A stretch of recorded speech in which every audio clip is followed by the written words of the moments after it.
Jadi yang terjadi saat ini, mohon maaf, itu bagian dari awal dan akan kecenderungannya semakin meningkat menjelang akhir tahun dan berlanjut puncak musim hujan, terutama sebagian besar di bulan Januari, Februari.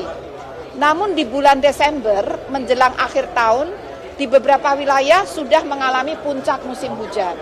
Poinnya adalah kita tetap terus, bahkan tidak hanya waspada, tapi siaga bencana hidrometeorologi akibat dari peningkatan intensitas curah hujan. Bismillahirrahmanirrahim. Assalamualaikum warahmatullahi wabarakatuh. Kembali lagi di channel saya, Muhammad Yunus Media. Kali ini saya akan membahas seputar ataupun kita akan pengenalan hidrometeorologi, ilmu yang menghubungkan air dan cuaca. Nah, mari ke pendahuluan ya. Hidrometeorologi adalah cabang ilmu yang mempelajari hubungan antara air, hidro, dan atmosfer meteorologi. Disiplin ini tercakup dalam penelitian tentang siklus hidrologi, interaksi antara hujan, salju, tanah, segala aspek yang mempengaruhi ketersediaan air, serta dampaknya terhadap cuaca dan iklim. Nah, kita masuk ke pembahasan pertama ya, definisi hidrometeorologi. Hidrometeorologi mengintegrasikan dua bidang ilmu, yaitu hidrologi, ilmu tentang air, distribusi dan pergerakannya di bumi, dan meteorologi, ilmu yang mempelajari atmosfer dan fenomena cuaca. Fokus utama dari hidrometeorologi adalah untuk memahami bagaimana fenomena atmosfer seperti hujan, awan, dan angin mempengaruhi sumber daya air. Kemudian pembahasan keduanya ke siklus hidrologi.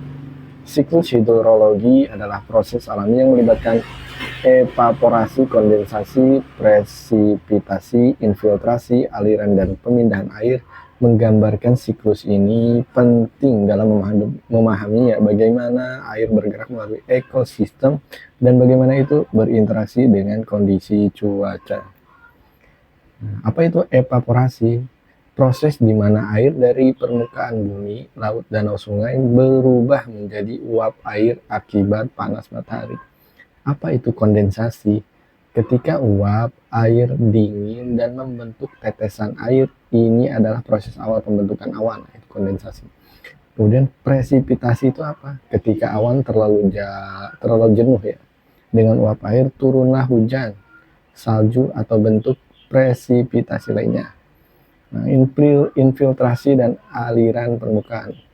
Air yang jatuh ke tanah dapat meresap ke dalam tanah ataupun infiltrasi ini ya, atau mengalir di permukaan menuju badan air lain. Nah, ini pembahasan ketiganya, pengukuran dan alat hidrometeorologi. Pengukuran dalam hidrometeorologi melibatkan berbagai alat dan teknologi seperti hygrometer, alat yang mengukur kelembaban atmosfer. Kemudian ada lagi pluviometer, alat untuk mengukur curah hujan. Anemometer digunakan untuk mengukur kecepatan angin. Adapun radar cuaca mendeteksi dan memonitor presipitasi di atmosfer. Nah, pembahasan yang keempat, ada aplikasi hidrometeorologi. Hidrometeorologi memiliki banyak aplikasi, diantaranya manajemen sumber daya. Penting untuk perencanaan dan pengelolaan sumber daya air, termasuk irigasi dan penyediaan air bersih. Kemudian persepsi cuaca dan iklim. Memahami pola hujan dapat membantu dalam memprediksi cuaca ekstrim seperti banjir atau kekeringan. Kemudian C, pertanian ya. Informasi mengenai kelembaban tanah dan curah hujan membantu petani dalam pengambilan keputusan yang tepat untuk pengelolaan lahan. Kemudian D, perencanaan kota dan infrastruktur. Tujuan untuk mengurangi resiko banjir dengan desain infrastruktur yang lebih baik dan kebijakan tata ruang yang tepat. Kemudian pembahasan kelima, tantangan dalam hidrometeorologi. Tantangan dalam bidang ini meliputi perubahan iklim, dampak dari perubahan iklim terhadap pola hujan dan ketersediaan air. Data yang terbatas di beberapa daerah, data hidrometeorologi yang akurat dan konsisten masih kurang. Modeling yang kompleks, membuat model yang memadai untuk memprediksi interaksi antara atmosfer dan sumber daya air. Nah, kemudian yang keenam kita masuk ke pembahasan kesimpulannya ya. Hidrometeorologi adalah bidang yang sangat penting dalam memahami interaksi antara air dan atmosfer.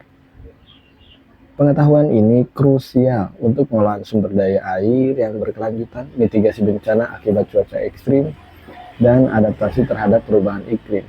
Di era yang semakin dipengaruhi oleh perubahan iklim dan peningkatan populasi, pemahaman yang lebih dalam tentang hidrometeorologi menjadi semakin relevan.